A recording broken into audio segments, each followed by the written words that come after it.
The Catholic Morning Show.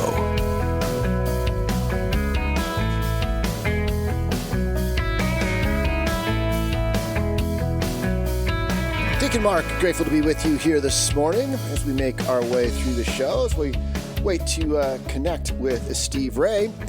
Just want to remind you that there's a great opportunity going on to follow along with the National Eucharistic Pilgrimage that is making its way up the eastern seaboard. Of course, it kicked off on Memorial Day weekend, and it is a group of perpetual pilgrims along with the route, and they're making several stops. And I want to take a look and kind of think about what are the things that you can do is go on to the National Eucharistic Pilgrimage site and pray with along with the pilgrimage itself. This week, they're going to be arriving up in making their way up to the northeast. And so it sounds like we have Steve Ray. So we'll get back to what's going on with the National Eucharistic Pilgrimage and welcome in Jerusalem Jones, as he is sometimes known, but a friend of Iowa Catholic Radio, Steve Ray. Good morning, sir. Good morning, Deacon. How are you today? Oh, doing very, very well. It's been a little of a bumpy ride this morning, but we're persevering through the grace of God and the mercy of our listeners today. But I want to first ask you a question before we kind of launch into the topic of we hear different words: Apostolic Fathers, Church Fathers. Are they the same? Is there a difference? Open up to us exactly what we mean when we talk about an Apostolic Father or a Church Father.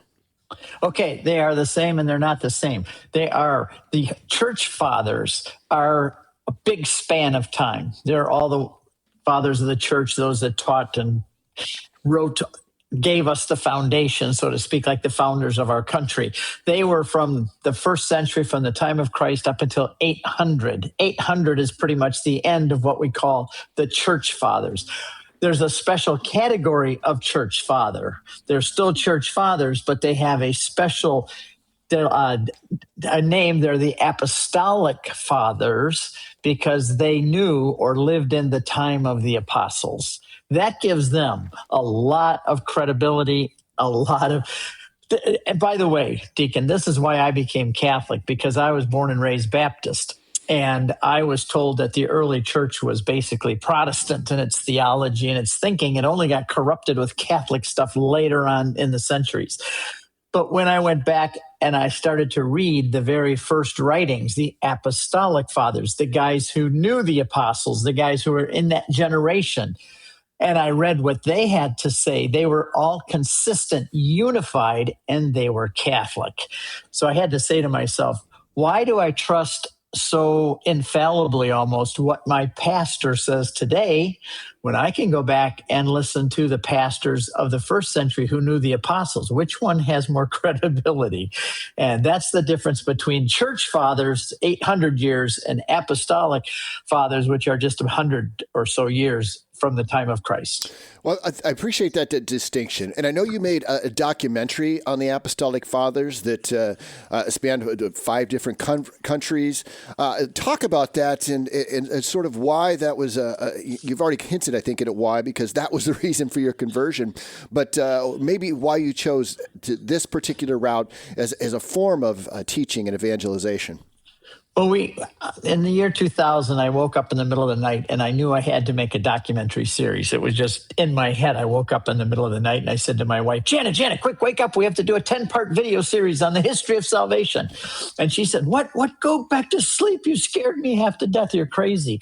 But she said, we can't even take good pictures. How does God expect us to make movies? But I got up that night and typed out the whole outline. So I want to do the whole story of salvation from a Catholic perspective. Well, the Apostolic Fathers is the last of that series. So we filmed it in 5 different countries. We went all through Israel, Samaria, which is the West Bank is called, France, Italy, and Turkey. And it took us almost a month of all traveling through all these places. But these are the first guys. If the church was born in Israel, like we just celebrated Pentecost, if the church was born in Jerusalem and Israel, it grew up in Turkey. All the first 10 ecumenical councils took place in Turkey. People don't realize that. Turkey is where the church grew up. That's where Paul spent most of his time. And so what I did is I decided when we were Baptists that we were going to interview these guys. So I invited Polycarp of Smyrna. That's a city in Turkey of today called Izmir. I invited Polycarp of Smyrna, Clement of Rome, Ignatius of Antioch, Justin Martyr, and Irenaeus. And I invited them all over for the evening. And we had a big discussion. We talked and had Q&A for hours and hours. I did it through their books. You get their books, and it's like bringing them into your home. And you can ask them questions, and they answer you from the first century. And so when I did that, eventually we ended up becoming Catholic. Out of all the ones we did movies on Abraham, we filmed that one in Iraq and Jordan and we filmed in 16 countries for this whole series. But this one was very special because what I'm showing people is that these very first Christians were authentically Catholic. They were Catholic to the core. They believed the same things we believe today. In fact, when you go through the catechism, it is full of quotations from them because that's the foundation of what we are. It's called the apostolic tradition. Before, there was no New Testament for 400 years. It didn't get collected till the end of the 4th century. So how did you know what to believe? How did you know what to do on Sunday morning? It was the apostolic tradition. They watched the apostles and those that were their disciples. They watched them and they heard them and they practiced that. And then later down the road, we got the New Testament. We're talking with Steve Ray. CatholicConvert.com is where you can find much of his information, including a timeline that you put together of these Apostolic Fathers. Talk a little bit about that, if you would, Steve, that some of the resources that you have to help us learn about this era that was so pivotal and was a hinge for the church. Well, if you go to my website, CatholicConvert.com, and go to products, it's up on the top. It's the on the menu, CatholicConvert.com, and go to products. You'll see DVDs, and this is where all of this, where you can buy these movies. But I have all kinds of stuff on my website. But this timeline, I put it on my blog. So if anybody wants it, just go to the homepage of CatholicConvert.com, scroll down a little bit, and you can print this out and you can use it, for a Bible study or something. But what I have is on the very first, I have Jesus from 4 BC to 30 AD. So that's the beginning. But then overlapping with him is Peter and John and Paul, because Paul lived during his lifetime, although there's no indication they knew each other. So you've got these apostles that are during the time of Christ, and Jesus taught John, obviously, the 3 years of being a disciple with John. Then you see another color, green, and these are the Apostolic Fathers, and it shows how they interlink with each other. Clement was probably a convert of Peter and baptized in the Tiber River in Rome. Tertullian says, as John baptized in the Jordan River, Peter baptized in the Tiber River. And Clement is the third successor. So you have Peter, Linus, Cletus, Clement. Clement knew Peter. Clement, it says even that Tertullian says that Peter laid his hands on Clement's head to ordain him. So you've got Clement, who learned directly from Peter. Ignatius, who died in 107, learned directly from John and Paul.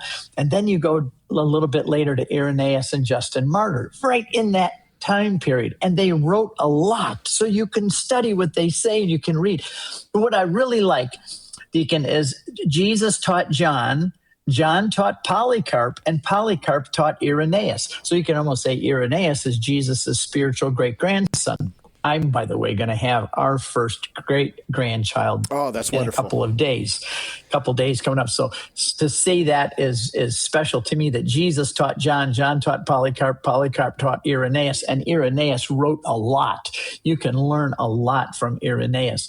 And he talks about how he sat as a boy and listened to Polycarp teach. And he said, I remember everything about Polycarp, his manner of speech, the things that he told, the stories that he told about John, and all of the things that John had seen and heard Jesus do. Can you imagine sitting in a room with Polycarp, who knew John and who... I mean, this is just stunning. And you can meet these guys. If you watch my movie, you feel like you get to know them. Yeah, I take a time machine, actually. It's kind of fun. And, another thing, Deacon, is I realized when we were making this movie, I start the movie out on a big bulldozer front end loader driving through a forest, knocking down a path. I said, today I'm building, it is. I'm driving along and I said, I'm building a road. There's no road here. I'm building the road. And this is what the Apostolic Fathers did. There was no road for them. There was no bishop's palace. There were no churches built. A bishop today gets ordained a bishop and he just walks in and he's got everything laid out for him. He's got his office. He's got his staff. He's got all the churches, everything. These guys, they started out with machetes. They had to cut their way through the jungle. There was nothing for these guys. And the whole time they're building this road called the beginning of the church, the foundation of getting it started, they're being attacked and persecuted at the same time. So these guys are really heroes. And that's why I like them so much. And I have to say, they're the guys that forced me to become Catholic. Well, I want to let Alexi's been so polite because she's got a question right on the tip of her tongue that she wants to ask you, Steve. We've got just about a minute and a half to hopefully get your answer. Okay. Hi, Steve. So Hello. My question is, which apostolic father was most important to you? Ignatius of Antioch. And that is because he is so early and he wrote so profoundly. And already in his writing, he was born around 30 AD. That's when Jesus was still alive. In fact, there's a legend. I don't think it's true, but it's a legend that he was the little child that sat on Jesus's lap when he said, "Let the little children come to me." Mm-hmm. The early church said that Ignatius of Antioch was the child that Jesus sat on his lap. And he was eaten by lions. In 107, they took him all the way from what's over by Syria today, and they took him all the way across Turkey. They took him all the way across then to Rome, and he was eaten by lions. And he said, "Do not stop the lions from eating me. They are my way to God," he said. But he wrote 7 letters. And if people haven't read those 7 letters, I'd drop whatever you're doing today and find it on EWTN or on a website somewhere, the Apostolic Fathers writings. Ignatius of Antioch especially. And he talks already at that time about bishops, priests, and deacons. He says, beware of heretics who refuse to partake of the Eucharist because they deny that it's the same body and blood of Jesus who hung on the cross. In other words, when you're there taking part in the Eucharist, you are taking part of the very flesh and blood of Jesus that was on the cross. Now, that didn't sound very Baptist to me. That sounds very Catholic. So these are the guys. Ignatius is my favorite by far, and he really brought me into the church. You're welcome. Yeah, Steve, it's always a joy. Great to have you here with us this morning. Apostolic Fathers, Handing on the Faith is the movie documentary that you can find at Steve Ray's site, CatholicConvert.com/products. Steve, I hope we get to talk to you again soon. Thank you again so much for making time for us and shedding some additional light on the Apostolic Fathers. You're very welcome. And if anybody wants to go see them, we're going there, all of those places in October on a St. Paul cruise. We're going to visit the places of the Apostolic Fathers. Just wonderful. Well, thank you so much, Steve. We'll talk to you soon. Thank you. Listen to the Catholic Morning Show weekdays at 7 a.m. Central on the Iowa Catholic Radio Network, iowacatholicradio.com, or the Iowa Catholic Radio app.